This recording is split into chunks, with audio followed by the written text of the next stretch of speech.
By late afternoon on June 17, 1775, British troops stood inside the earthworks on Breed's Hill. They had driven the New England defenders from the Charlestown Peninsula and taken the ground they had been ordered to seize. By the ordinary measure of 18th century warfare, Britain had won the Battle of Bunker Hill. Yet the hillside below the redoubt was crowded with dead and wounded regulars, and British returns would record 1,054 casualties.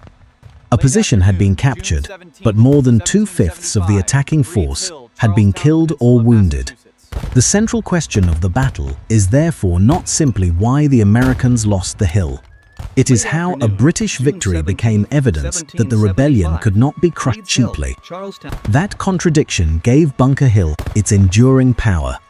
The British Army demonstrated the discipline to recover from 2 costly repulses and carry a fortified position with the bayonet. The provincial forces demonstrated something British commanders had not yet been willing to assume. When protected by earthworks and properly directed, New England soldiers could remain under pressure and deliver destructive fire against regular infantry. Neither side received everything it needed from the battle. The British gained the peninsula without breaking the siege of Boston. The provincials surrendered the field but gained confidence from the cost they had imposed. To understand how both results could be true, the story must begin with the geography of Boston. In the spring of 1775, Boston was held by the Crown and surrounded by its opponents. General Thomas Gage commanded British troops inside a compact port connected to the mainland by a narrow neck of land. Warships protected the harbor and batteries defended the town. Beyond the British lines, however, thousands of New England militiamen occupied camps and roads from Roxbury to Cambridge. They had gathered after the fighting at Lexington and Concord on April 19th. Massachusetts men were joined by forces from Connecticut, Rhode Island, and New Hampshire. Estimates placed the army surrounding Boston at close to 20,000, although it remained an uneven collection of colonial units rather than a fully organized national army. The men outside Boston did not fit one simple description. Many were farmers or tradesmen, but some had served in earlier colonial wars, and their firearms and experience varied widely. The force also included white colonists, African Americans, and indigenous soldiers. It had no single efficient supply system. Enlistments, discipline, ammunition, and command arrangements differed from regiment to regiment. Yet its position created a genuine military problem.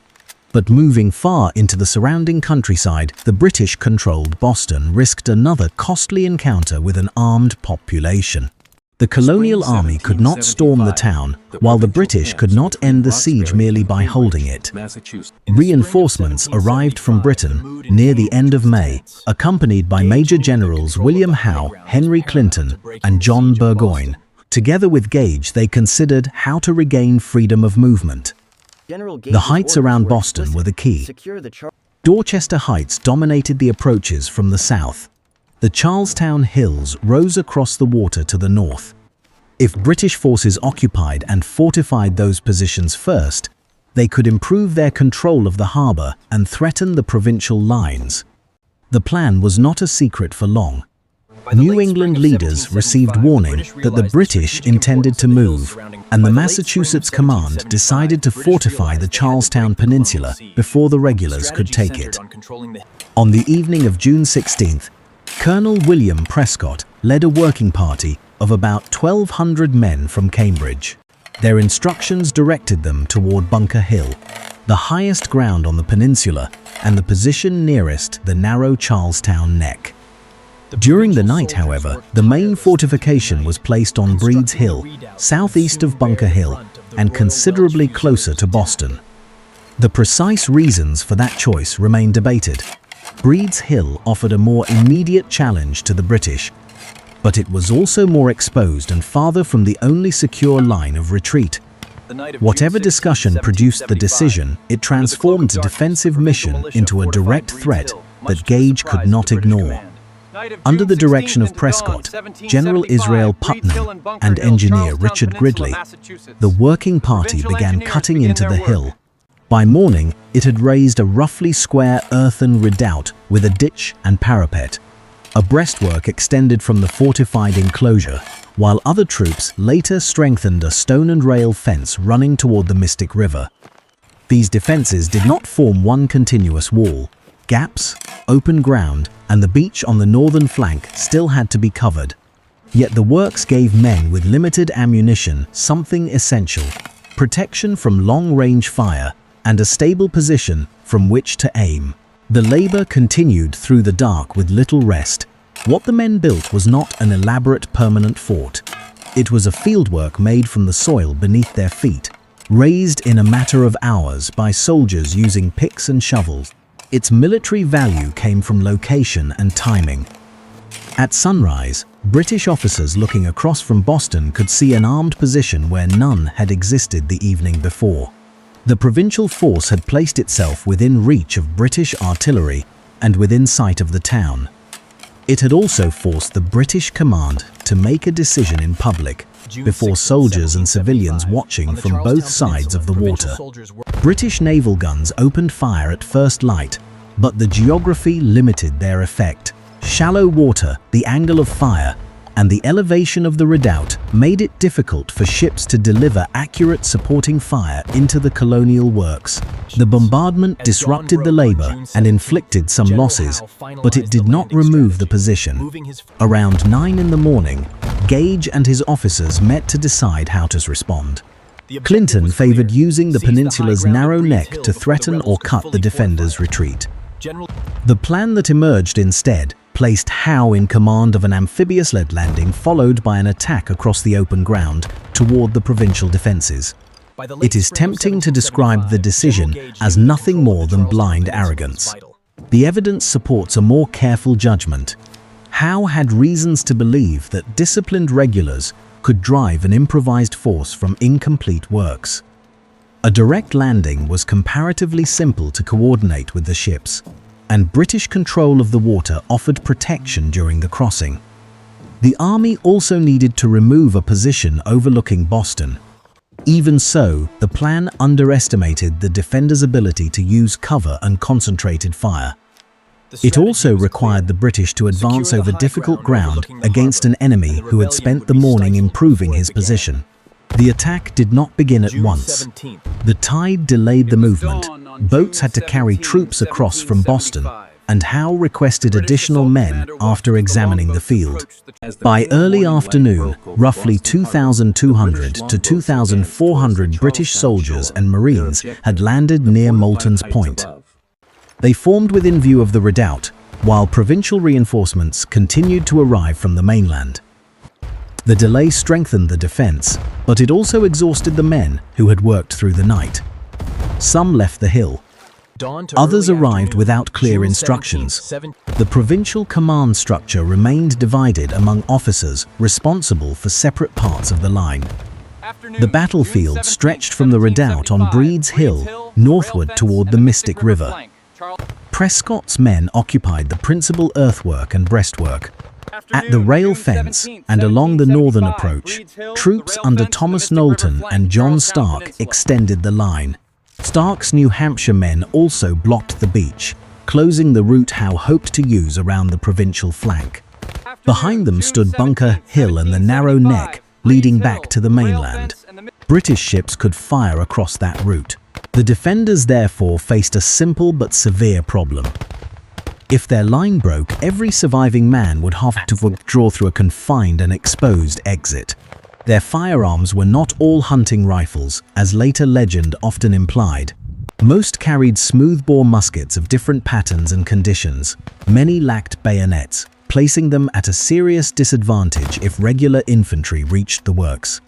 Powder and cartridges were limited, and the supply reaching the hill was uncertain. The answer was strict fire control.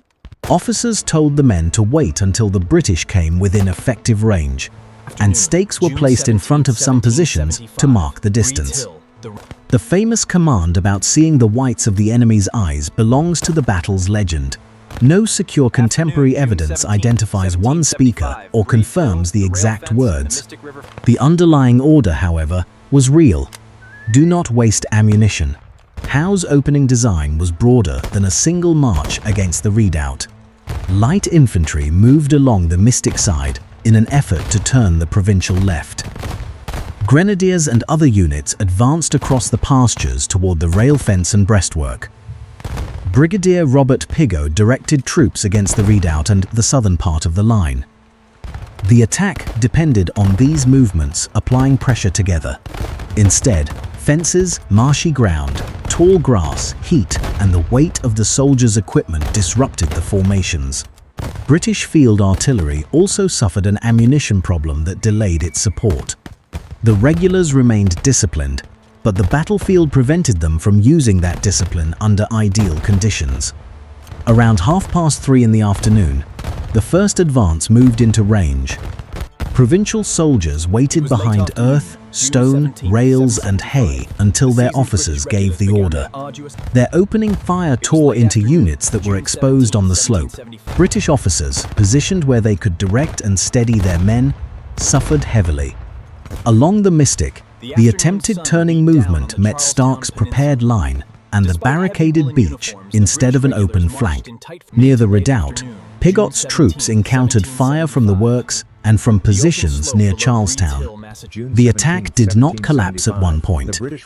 It lost strength across the field as casualties broke the coordination on which the plan depended. At the same time, Charlestown was drawn into the battle. Most residents had fled, but some provincial marksmen used buildings at the edge of the town. British gunners fired heated shot, and flames spread through the settlement. Smoke from burning houses and black powder weapons drifted across the southern side of the battlefield. The destruction did not open a clear path into the redoubt. Instead, it added another human cost. When the fighting ended, families from Charlestown would return to a town largely destroyed, a consequence easily hidden when the battle is told only as a contest between two armies. Howe eventually ordered the first attack back. The regulars withdrew toward the landing area, carrying or passing men who had been wounded and leaving others on the field. What followed revealed the strength of the British Army even in failure. Units reformed. Officers restored order among men who had just watched their formations cut apart. The professional system had not prevented the losses, but it allowed the force to remain capable of another attempt. That distinction mattered. The provincials had proved that they could repel regulars from prepared ground. They had not yet proved that they could survive repeated assaults with a diminishing supply of ammunition. The second attack again pressed the redoubt, breastwork, and rail fence line. Once more, the defenders held their fire until the range shortened. Once more, British formations were exposed while the provincials fired from cover. The regulars returned fire, but exchanging volleys in the open against men behind works favored the defense. Howe's force on the northern side failed to turn the line, and Pigot's men could not break into the redoubt. The British withdrew a second time. The tactical lesson was now unmistakable. Repeating the same broad advance would continue to consume men without concentrating enough force at a decisive point. The two repulses did not leave either side unchanged. British battalions had lost officers and rank-and-file soldiers, and the ground they would cross again was covered with casualties. On the provincial side, hours of labor and combat had produced exhaustion. Ammunition was disappearing faster than it could be replaced. Reinforcements arriving on the peninsula did not all reach the forward positions, while some men moved toward the rear. Commanders struggled to direct units through smoke, uneven ground, and a chain of authority that had never been designed for a battle of this scale. The defense still stood, but its appearance concealed a growing weakness. From Boston, Clinton sent several hundred reinforcements, including Marines and troops from the 63rd Regiment of Foot, and crossed over himself. Howe then altered the attack. The soldiers left unnecessary packs behind. Instead of spreading the main effort across the full width of the provincial position, the British concentrated more power against the redoubt. and approached in deeper formations. They were instructed to rely on the bayonet rather than pause for a prolonged exchange of fire. This was not simply a third repetition. It was an adaptation aimed directly at the defenders' two vulnerabilities, their shrinking ammunition supply and their shortage of bayonets. The final advance therefore created a different contest. Provincial fire still inflicted losses as the British climbed, but it no longer had the volume needed to stop every formation. Inside the redoubt, men searched for cartridges and loaded what powder remained. Some passed ammunition to neighbors who could still fire. As the regulars reached the parapet, the advantage shifted sharply. British muskets carried fixed bayonets. Many provincial weapons did not. The earthen walls that had protected the defenders from fire now confined them as British soldiers and Marines entered the works. Close fighting followed at the redoubt and along its exits. Muskets were used as clubs, and men fought for space while others tried to escape. The event was violent, but later paintings and patriotic stories should not be mistaken for exact records of every action. What can be established is the tactical result. British troops mounted the works, the defense could no longer maintain an organized firing line, and Prescott directed a withdrawal. The third assault succeeded because the attackers concentrated their strength, reduced their burdens, pressed with the bayonet, and reached defenders whose ammunition was nearly exhausted. Among those killed was Dr. Joseph Warren, an influential Massachusetts political leader who had recently been appointed a major general. He had declined to exercise senior command in the redoubt and served as a volunteer. The exact circumstances of his final moments became surrounded by competing accounts, but his death during the collapse of the position was immediately significant. Warren had helped organize resistance in Massachusetts and had played a central role in the network that warned the countryside before Lexington and Concord. His loss gave the provincial retreat a political as well as a military cost. The survivors moved back over Bunker Hill and through Charlestown Neck. British troops pursued as far as the higher hill but did not continue onto the mainland. They were exhausted, their units had been badly damaged, and provincial artillery covered the approaches beyond the neck. By evening, the British held both Breed's Hill and Bunker Hill. The New England forces regrouped on the heights opposite them.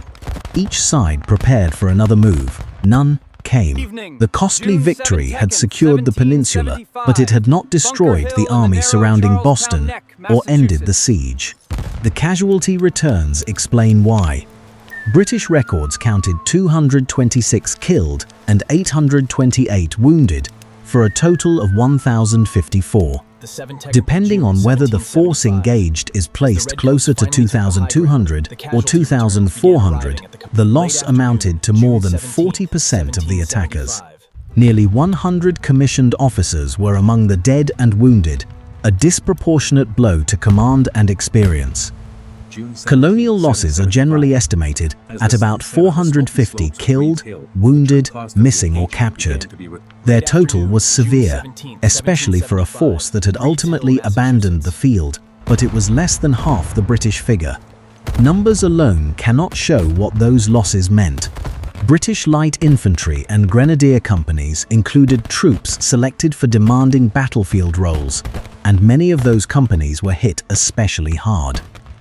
Replacing an experienced officer required more than sending another uniform across the Atlantic. For provincial communities, the dead and wounded came from towns whose companies had marched together. The destruction of Charlestown displaced civilians who had no part in choosing the day's tactics. Bunker Hill was not merely a dramatic exchange of volleys. It exposed how quickly a limited imperial operation could impose costs on soldiers, institutions, and families. The British victory was real. Howe's troops carried the redoubt, retained the battlefield, and denied the provincials the immediate use of the Charlestown Heights. Describing the engagement as an American victory erases the failure to hold the position and the losses suffered in retreat. Yet calling it a routine British success is equally misleading. The operation did not lift the siege. It did not destroy the New England Army. It did not restore the Crown's freedom to operate around Boston. The British had solved the immediate tactical problem while leaving the larger strategic problem almost untouched. For the resistance movement, that gap between field defeat and political effect was decisive. Reports of the battle showed that provincial soldiers could withstand repeated attacks when they had cover, leadership, and disciplined fire control. The lesson was conditional, not absolute. The same men would still require training, reliable supply, longer enlistments, coordinated command, and artillery if they were to become an effective army. Bunker Hill did not prove that militia could defeat British regulars under every condition. It proved that the rebellion possessed military material that organization could strengthen. George Washington received news of the battle while traveling north after Congress appointed him commander-in-chief. By the time he reached Cambridge in early July, the British were fortifying the Charlestown Heights, and the provincial army remained divided among camps and colonial authorities. Washington's surviving correspondence does not support every later quotation placed in his mouth about the battle. What it does show is his immediate attention to defenses, numbers, supply, and command. He began the difficult work of turning the forces around Boston into a continental army, while preserving the siege that the British victory had failed to break. The next major change around Boston came not from another attempt to retake Breed's Hill, but from artillery and geography. During the winter, cannon brought from Fort Ticonderoga strengthened Washington's options. In March 1776, American forces occupied Dorchester Heights, the southern high ground the British had once planned to secure. Howe prepared an attack, but weather and the strength of the new position helped prevent it. The British evacuated Boston soon afterward. Bunker Hill had not forced that departure by itself, but it had demonstrated the danger of assaulting prepared heights and the limits of holding Boston without controlling the ground around it. For British commanders, the battle demanded a different reckoning. Their army was campaigning across an ocean. Men, weapons, uniforms, food, and replacements depended on long maritime supply lines and the capacity of the Royal Navy. Britain possessed enormous resources, but distance turned every major loss into a logistical problem. The rebellion, meanwhile, could draw manpower from the surrounding colonies, though recruiting, paying, feeding, and retaining that manpower remained difficult. Bunker Hill did not make British victory impossible. It showed that even a successful operation could be unsustainable if every contested position required a similar price. Henry Clinton later summarized the danger by comparing the result to the victories of Pyrrhus, warning that a few more successes of that kind would end British dominion in America. The exact wording is often modernized, but the judgment captured the problem precisely. Military victory is useful only when it advances the political objective at a tolerable cost. At Breed's Hill, the British displaced their opponents, but did not convince them to submit. Instead, the casualty lists gave the resistance a story of endurance and gave British officers a warning about the expense of coercion. How deeply the battle changed William Howe remains a matter of interpretation. Later writers often portrayed him as permanently haunted by the slope, then used Bunker Hill to explain every missed opportunity in New York, White Plains, and Pennsylvania. The connection is plausible, but it should not become a complete biography built from one afternoon. Howe's later decisions also reflected terrain, intelligence, logistics, political hopes for reconciliation, and a commander's obligation to preserve an army operating far from home. Bunker Hill supplied a powerful reason for caution. It was not the only reason he ever chose maneuver or siege over immediate assault. At Long Island in 1776, Howe defeated Washington's army and then approached prepared American positions at Brooklyn Heights. He chose siege methods rather than order another rapid frontal attack. Washington escaped across the East River during the night. Bunker Hill may have influenced Howe's preference, but the later decision cannot be reduced to fear or hesitation alone. A deliberate siege was an orthodox method against fortifications, and British commanders had reasons to believe the Americans were trapped. The episode shows the distinction between influence and destiny.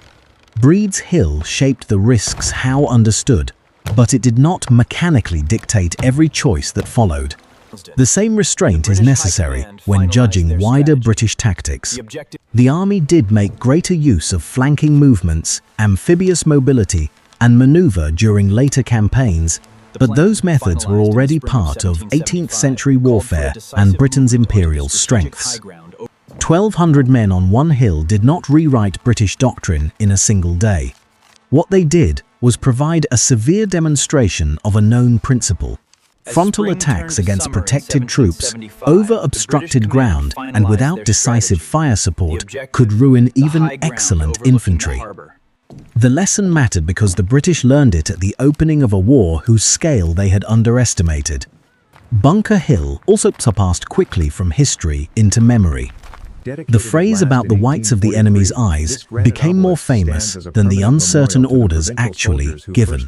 The defenders were remembered as farmers with hunting rifles, although their backgrounds were varied and most carried muskets. Prescott became the central hero in many accounts, while the roles of Putnam, Stark, Knowlton, Gridley, and numerous lesser-known soldiers were simplified or disputed. Such legends preserved the emotional truth that ammunition was scarce and fire was withheld. They also made a confused coalition battle appear cleaner than it was. Even the name compresses the event. The principal redoubt and most of the hardest fighting stood on Breed's Hill. Bunker Hill lay behind it and became part of the retreat. Yet, contemporary usage and later commemoration fixed the larger name in public memory. Today, the Bunker Hill Monument rises 221 feet above Breed's Hill. Dedicated in 1843, the granite obelisk marks not a simple American triumph, but the ground where the Revolution's first major pitched battle revealed what the war would demand. The British flag over the redoubt at sunset did not announce that Britain had lost America. Independence still required 8 years of war, political endurance, foreign assistance, and repeated recovery from American defeat. Nor did the provincial retreat prove that courage alone could defeat a professional army. What Bunker Hill established was narrower and more important. Britain could win a battlefield and still fail to reduce the rebellion's capacity or will to continue. The Americans could lose ground and still gain evidence that organized resistance was possible. On June 17, 1775, the hill changed hands. The strategic problem did not. That was the cost hidden inside the victory.